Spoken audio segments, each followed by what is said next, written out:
My 27F best friend, 26F turns out to be crazy and is ruining my wedding. Angelo Papas sounds like you need to have a very uncomfortable talk with this girl. Tell her what you told us here and let her know her negative attitude has no place in planning your wedding. You're sorry things aren't working out for her, but she is not allowed to pile this stuff on you. Tell her that you cannot have her as a maid of honor, and since she seems to think so negatively about marriage, you wouldn't expect her to do this. Up to you if you even let her attend the wedding as a guest. Oop, oh my God, I haven't even thought about explaining how her negative attitude towards marriage could be the excuse for not having her in the wedding party. That sounds ridiculously logical, but I've been blinded by a flurry of crazy. Thank you. It was an hour or two of me trying to explain to Jess in a somewhat calm manner that I felt she had overstepped her boundaries, and it was really taking a mental toll on me while she yelled about what a terrible friend I was and how she's tired of putting all of her faith in the wrong people, and how she was tired of trying her best to be a good maid of honor. I made the mistake of pointing out that I had never asked her to be my maid of honor in the first place, and she responded with, "Well, then I must be delusional. The first step is admitting you have a problem, so, progress." It was an hour or two of me trying to explain to Jess in a somewhat calm manner that I felt she had overstepped her boundaries, and it was really taking a mental toll on me while she yelled about what a terrible friend I was and how she's tired of putting all of her faith in the wrong people, and how she was tired of trying her best to be a good maid of honor.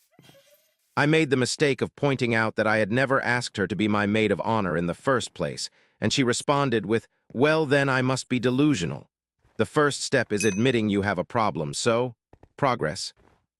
Needless to say, we aren't on speaking terms. Shortly after that, I took all of your advice and called all of my wedding vendors and let them know that my fiancé and I were going to be the only people making any decisions, and set up a confirmation word with them. Apparently this shit happens a lot because nobody even asked why. I accidentally forgot to contact the bakery making our cake, but luckily they called me and asked if I was certain I wanted to cancel the wedding cake. Apparently there was a voicemail left on their machine. Wonder how that happened. Here's where things get really nuts. A few weeks after our blow-up, she apparently met some guy who is the love of her life. A few weeks after that, they're engaged. I can't make this shit up. She did it again. Then our mutual friends get invitations for her wedding, which is the same date as mine. But since they had RSVP'd for my wedding, a lot of them couldn't make it. A few days before her wedding, they have to cancel because he's already married. And you know what? So is she. I guess she never got officially divorced from that first quickie wedding. So as far as I know, no wedding actually happened. I have no idea if they still plan to. I'm just glad to be away from that circus.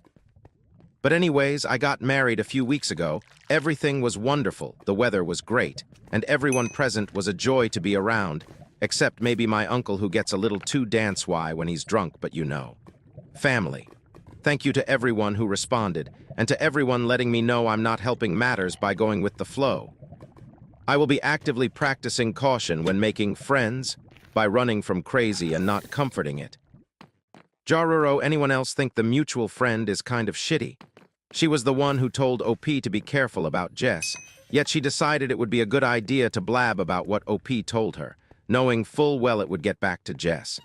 Now, instead of telling Jess on her own terms, OP got ambushed instead. Oop, I actually asked her about it a few days after the blow-up. Her defense was that she didn't actually tell Jess. She told another mutual friend of ours, who told someone else, who told someone else, who told Jess, so technically it wasn't her fault. Which is how by the time it got to Jess, the story was somewhere along the lines of, "OMG, Bubblesks one is telling everyone you're ruining her life and sabotaging the wedding." All of us met at work. We all worked at the same restaurant long ago, and it was always a drama-filled place. A lot of the same people still work there and still thrive off of the drama. I'm thinking it's time for me to move on from that specific crowd. Cliques are fun in middle school. In your 20s, not so much.